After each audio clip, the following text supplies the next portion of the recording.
Chapter 3. Carthage, South Dakota is a town of 274 people.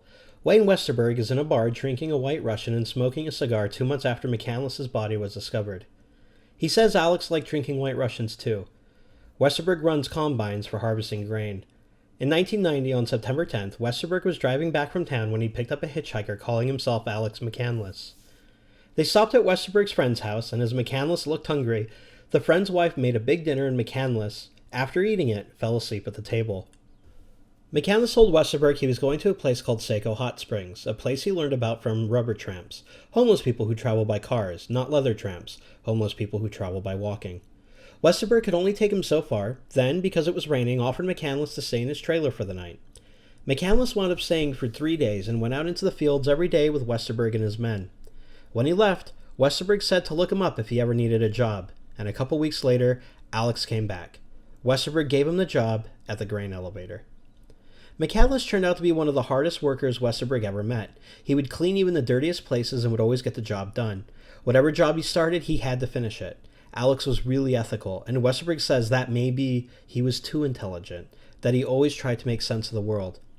Westerberg also found out through tax forms that Alex's real name was Chris McCandless. Though he never found out why he changed his name, he assumed it had something to do with his family. McCandless wound up really liking Carthage. Westerberg grew up there and was talented in many things, from farming to mechanics to even video game repair.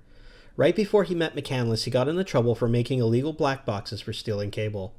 2 weeks after McCandless arrived in Carthage, on October 10, Westerberg had to serve a 4-month prison sentence. McCandless then packed up and left on October 23rd. McCandless loved Carthage. He left Westerberg a copy of War and Peace and kept writing him as he toured the West. Ever after, he told everyone that he was from South Dakota. In reality, however, McCandless was born upper middle class in Annandale, Virginia, to an aerospace engineer who worked for NASA, but who now owned his own business with Chris's mother, Billy. In May of 1990, Chris graduated Emory University in Atlanta with a 3.72 GPA and a major in history and anthropology. He had $24,000 left from a bequest from a family friend. What his family didn't know was that after they saw him during commencement, he donated all of his money to Oxfam, a charity for fighting hunger. At the lunch after his graduation, Chris told his parents he wouldn't be accepting any presents. They wanted to use his leftover money to get him a new car. Chris, however, already had a car, a 1982 yellow Datsun. He bought it as a senior in high school, and when he graduated high school, he said he was going to disappear for a while and drove cross-country. At the end of June after university, Chris sent his parents his grades and a short note. It was the last time they would ever hear from him. By August, his parents got worried and drove to Atlanta to his apartment. The manager told him he left in June. When they returned home, a bundle of mail came back returned to the parents. Chris told the post office to hold on to his undelivered mail until August 1st, then send it back.